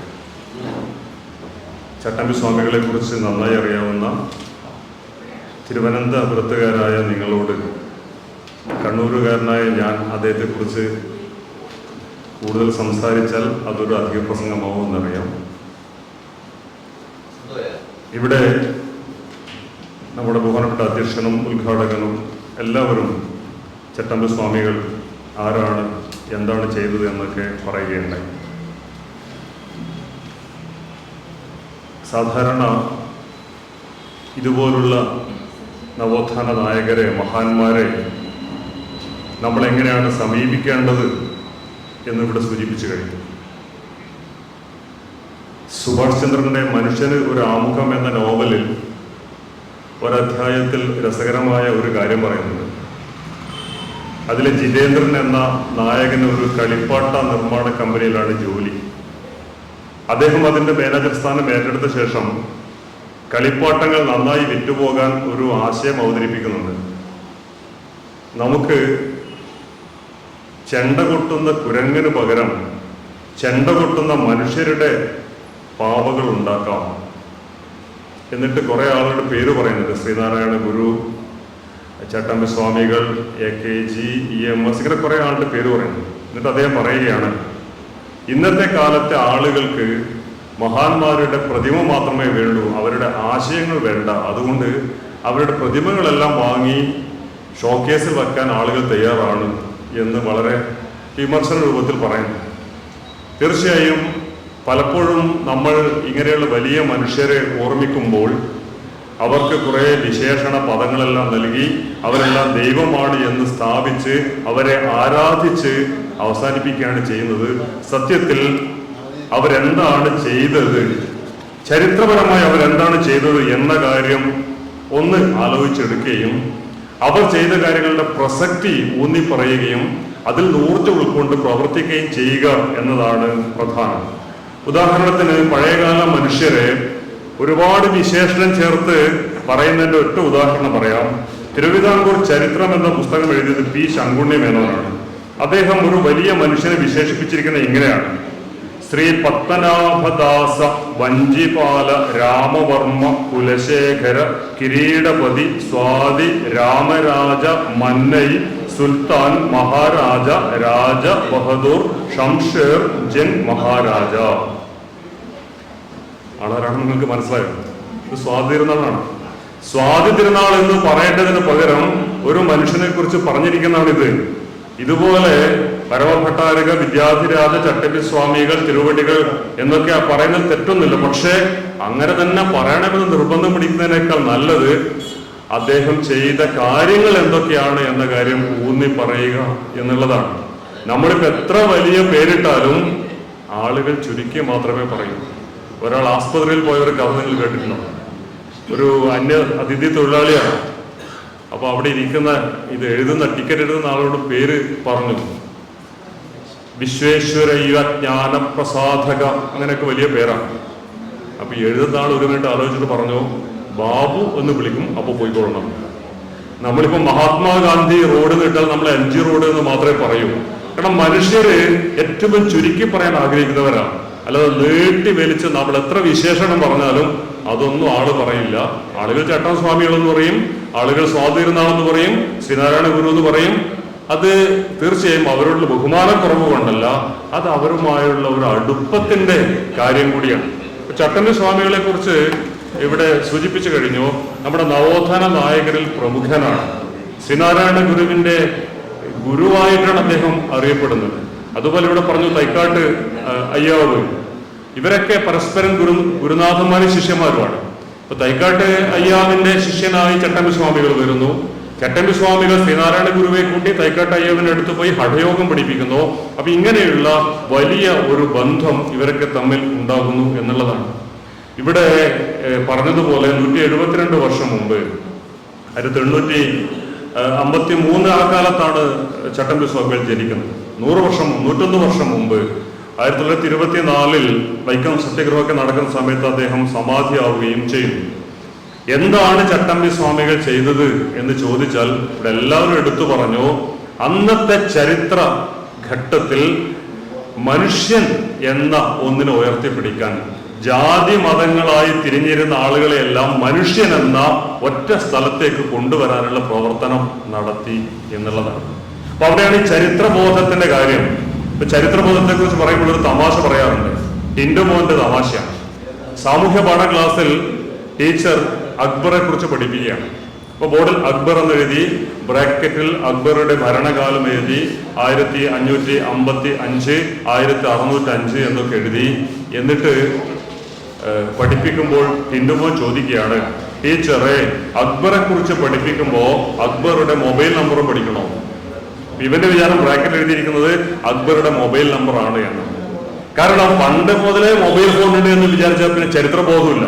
എന്താണ് ചരിത്രബോധം എന്ന് പറഞ്ഞാൽ ഏത് കാലത്ത് എന്തുണ്ടായിരുന്നു എന്തുണ്ടായിരുന്നില്ല എന്ന് മനസ്സിലാക്കലാണ് ചരിത്രബോധം.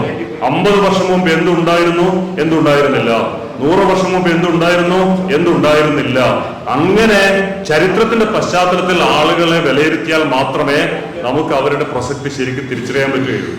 അങ്ങനെ നോക്കുമ്പോൾ ചട്ടമ്പി സ്വാമികൾ ജനിച്ച വർഷമാണ് തിരുവിതാംകൂറിൽ അടിമത്തം നിർത്തലാക്കാനുള്ള വിളംബരമാണ്. പ്രധാനപ്പെട്ട കാര്യമാണ്. നമ്മൾ ജീവിക്കുന്ന ഈ സ്ഥലത്ത് അടിമകൾ ഉണ്ടായിരുന്നു, അടിമ കച്ചവടം ഉണ്ടായിരുന്നു. അത് സാധാരണ പോലെ നാട്ടുനടപ്പായി ഉണ്ടായിരുന്നു. അത് നിർത്താനുള്ള വിളംബരം അദ്ദേഹം ജനിച്ച 1853 ഉണ്ടാവുന്നതെന്ന് ആലോചിച്ച് നോക്കുക. മാത്രമല്ല ശ്രീനാരായണ ഗുരുവെയും ചട്ടമ്പി സ്വാമികളെയും അതുപോലെ അയ്യാ സ്വാമിയെയും എല്ലാം ഏതെങ്കിലും ജാതിയുടെ ആൾക്കാരായി മുദ്ര കുത്താനുള്ള ശ്രമം വളരെ വ്യാപകമാണ്. ഇവിടെ നേരത്തെ സൂചിപ്പിച്ചു കഴിഞ്ഞു. ഒരു തമാശ തന്നെയുണ്ട്.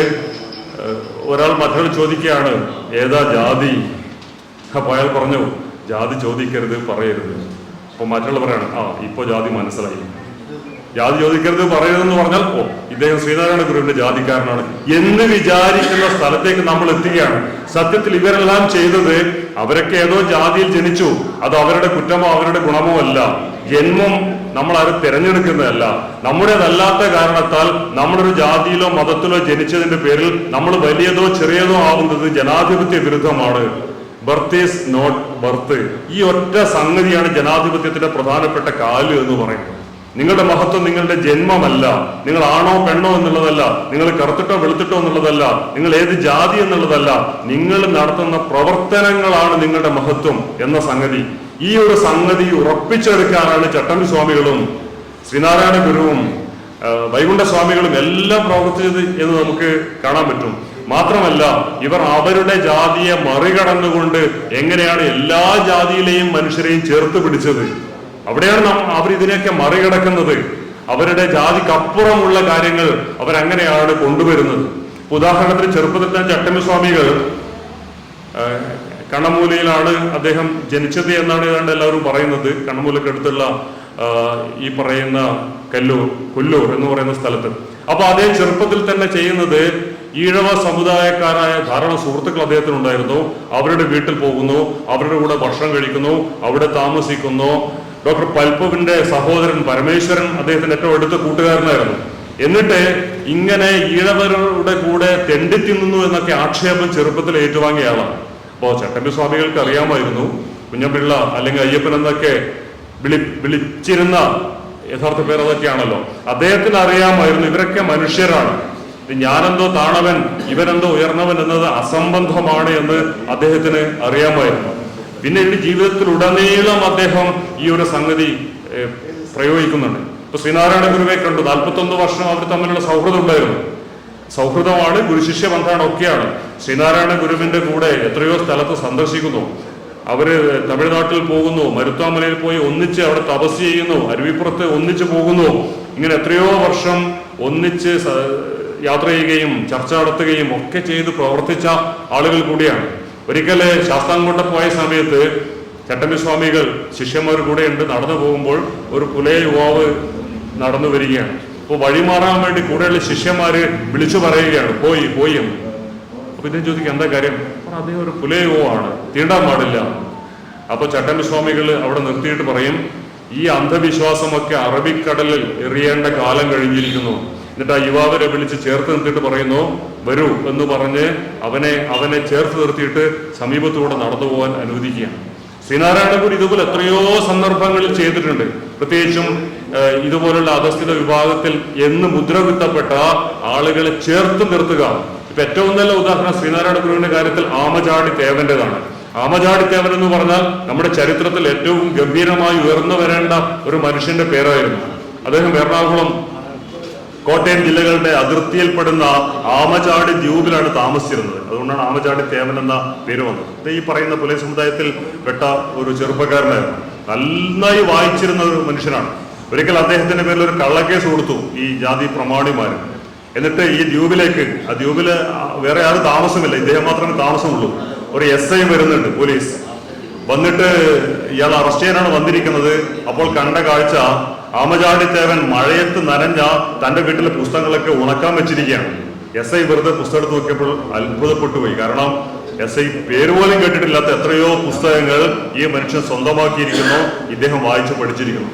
അവസാനം അദ്ദേഹത്തെ ബഹുമാനത്തോടെ അദ്ദേഹത്തോട് സോറി പറഞ്ഞിട്ടാണ് ഈ SI എവിടെ തിരിച്ചു തരുന്നത്. ഈ ആമചാടി തേവൻ ഒരിക്കൽ തൃപ്പൂണിത്തുറക്കടുത്ത പുത്തൻകാവ് ക്ഷേത്രത്തിൽ അവിടെ നിൽക്കുകയാണ്. അപ്പോഴാണ് ശ്രീനാരായണ ഗുരു വരുന്നത്. ശ്രീനാരായണ ഗുരു പ്രതിഷ്ഠയ്ക്ക് വേണ്ടി വരികയാണ്. അപ്പോൾ ആമചാടി തേവൻ അല്പം മാറി നിൽക്കുകയാണ്. അപ്പൊ ശ്രീനാരായണ ഗുരു ചോദിച്ചു, എന്താ മാറി നിൽക്കുന്നത്? മറ്റുള്ളവർ പറഞ്ഞു, അയാൾക്ക് ഇങ്ങോട്ട് കയറിക്കൂടാ, അയാൾ ഇങ്ങനെ താണജാതിക്കാരനാണ്. ഉടനെ ശ്രീനാരായണ ഗുരു ഈ ആമചാടി തേവനെ വിളിച്ച് ചേർത്ത് നിർത്തിയിട്ട് പറഞ്ഞു, ഇയാൾക്കൊക്കെയാണ് ഇവിടെ പ്രവേശനം വേണ്ടത്. ഇയാള് ദേവനല്ല, ദേവനാണ്, സാക്ഷാൽ ദേവനാണ് എന്ന് പറഞ്ഞ അത്തരത്തിലുള്ള ധാരാളം അനുഭവങ്ങൾ ശ്രീനാരായണ ഗുരുവിന്റെ ജീവിതത്തിൽ തന്നെ ഉണ്ടായിട്ടുണ്ട്. ഇതുപോലെ ആമചാടി ദേവൻ പിന്നീട് അവിടെ പൂത്തോട്ടം ക്ഷേത്രത്തിൽ കയറി അതിന്റെ പേരിൽ അറസ്റ്റിലായി, ജയിലിലായി, ഇറങ്ങി വന്ന ഉടനെ വൈക്കം സത്യഗ്രഹത്തിൽ പങ്കെടുത്തു.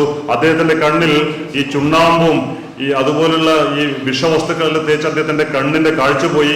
പിന്നീട് KP കേശവമേനോൻ വഴി ഗാന്ധിജിയെ ഇക്കാര്യം അറിയിച്ച് ഉത്തരേന്ത്യയിൽ നിന്ന് ഗാന്ധിജി ഒരു മരുന്ന് കൊടുത്തയച്ച് ആ മരുന്ന് ഉപയോഗിച്ചിട്ടാണ് ആമചാടി ദേവന്റെ കാഴ്ച തിരിച്ചു കിട്ടിയത്.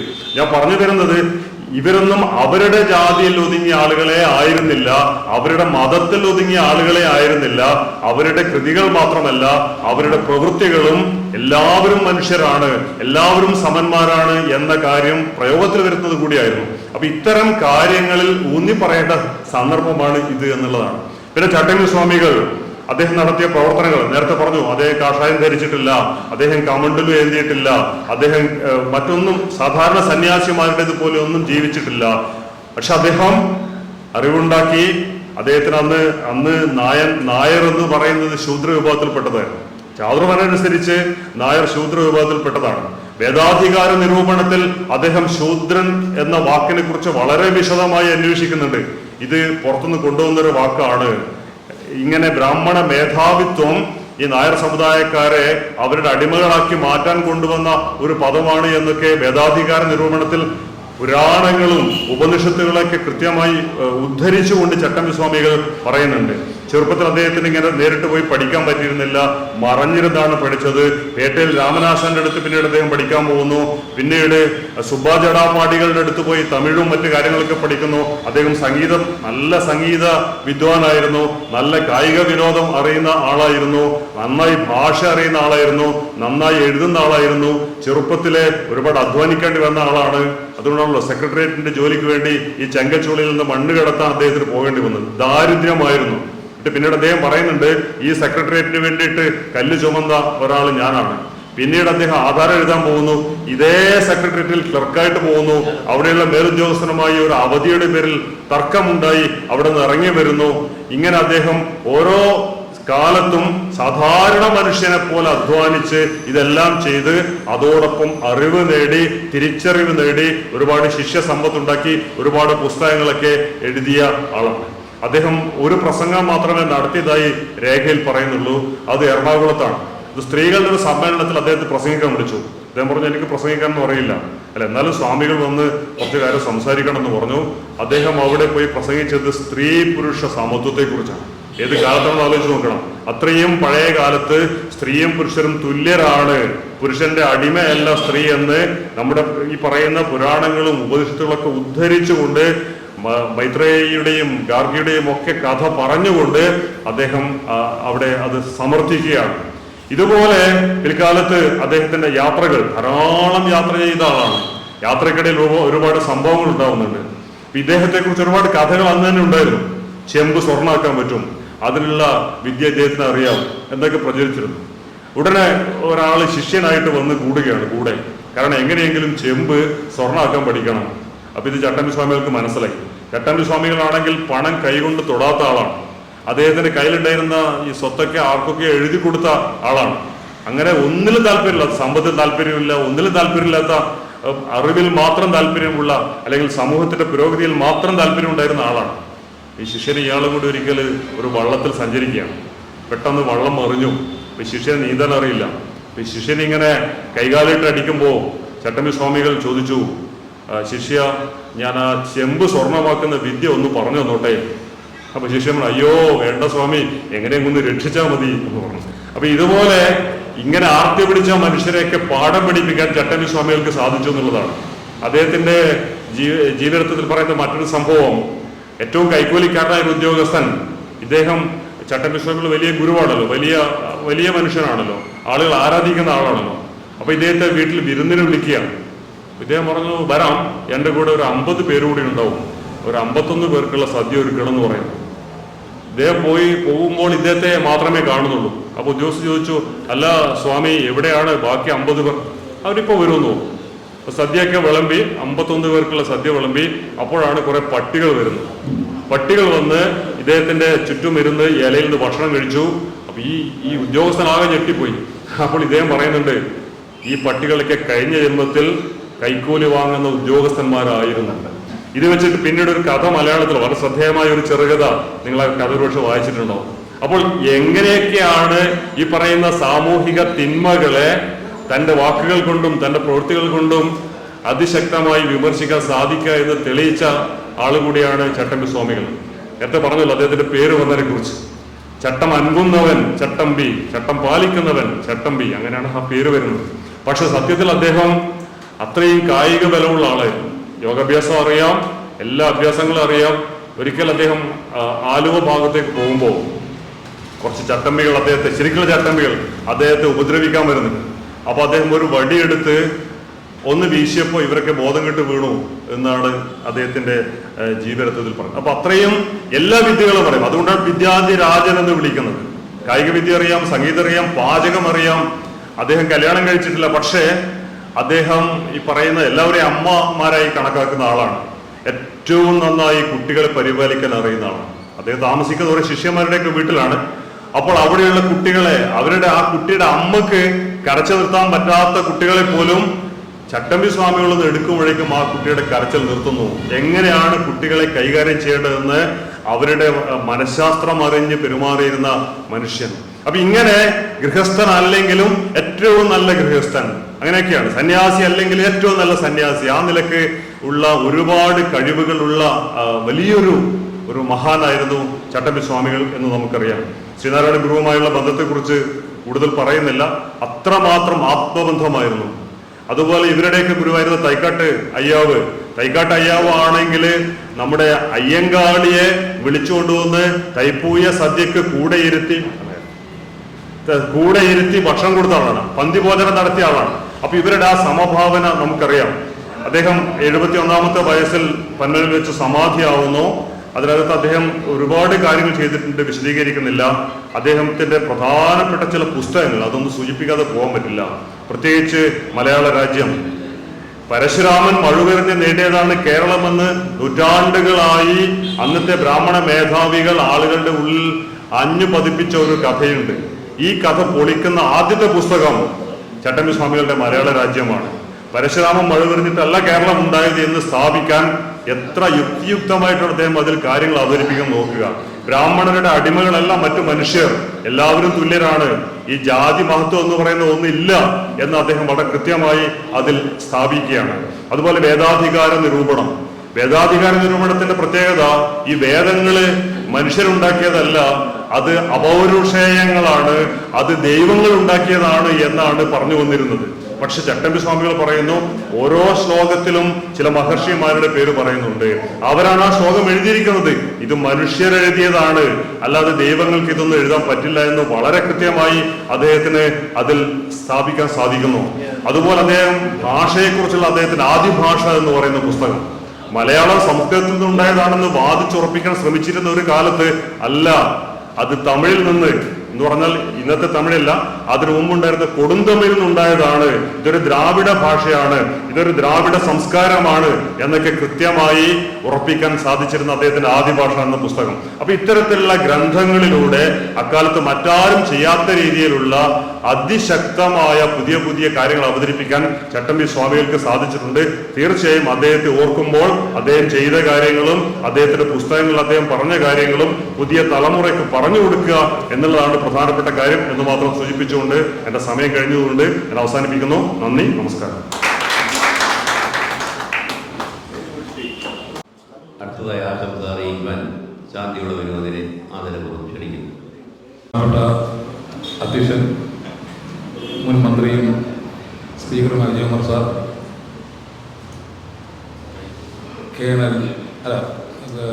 ഗോപിനാഥൻ സാർ, ഇപ്പോൾ സംസാരിച്ച മാന്യദേഹം, ചട്ടമ്പി സ്വാമിയെ കുറിച്ച് പറയുന്ന സമയത്ത് കൂടുതലായി പറയാൻ ഉദ്ദേശിക്കുന്നില്ല. കാരണം ഇവിടെ എല്ലാവരും പറഞ്ഞു കഴിഞ്ഞു, എല്ലാവരും പോകാനുള്ള തിടുക്കത്തിലാണ്. എങ്കിലും ആധുനിക കേരളത്തിന് നാൾവഴിയിൽ കൂടെ കടന്നു വന്ന ആത്മീയ ആചാര്യനായിരുന്നു ശ്രീ ചട്ടമ്പി സ്വാമി തിരുവടികൾ.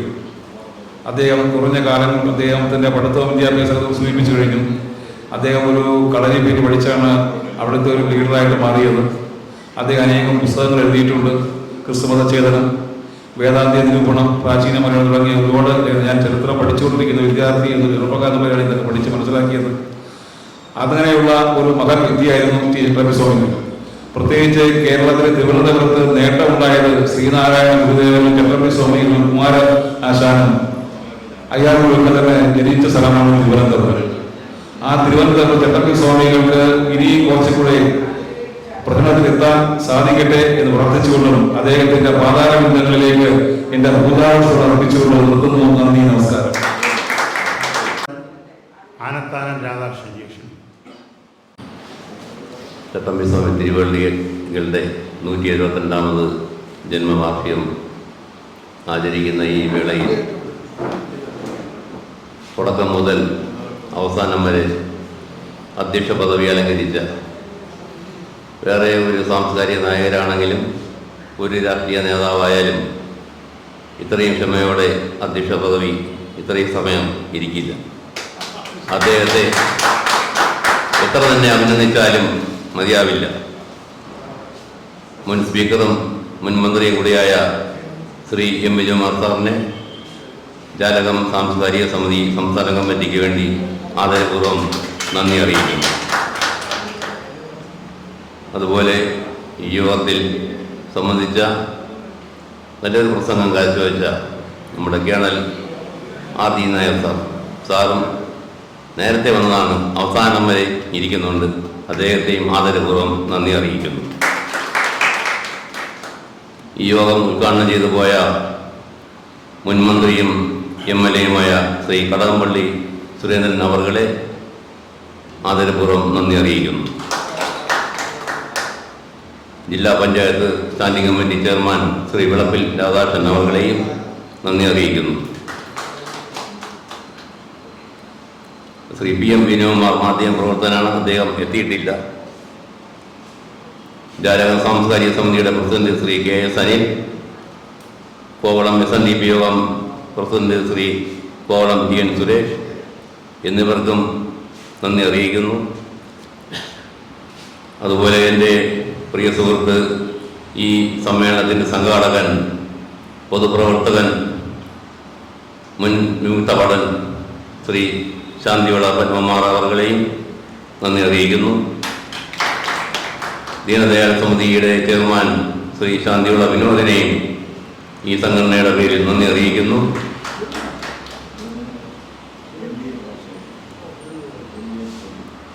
ശ്രീ ദിനേഷ് കുമാർ നല്ലൊരു പ്രസംഗം അവതരിപ്പിച്ചാണ്, അദ്ദേഹത്തെയും ഈ സംഘടനയുടെ പേരിൽ നന്ദി അറിയിക്കുന്നു. ശ്രീ ജലീൽ പ്രസംഗിച്ചില്ല, അദ്ദേഹം കടകംപള്ളിയുടെ കൂടെ പോയി. CPM-ന്റെ മംഗലപുരം ഏരിയ സെക്രട്ടറിയാണ്, അദ്ദേഹത്തെയും നന്ദി അറിയിക്കുന്നു.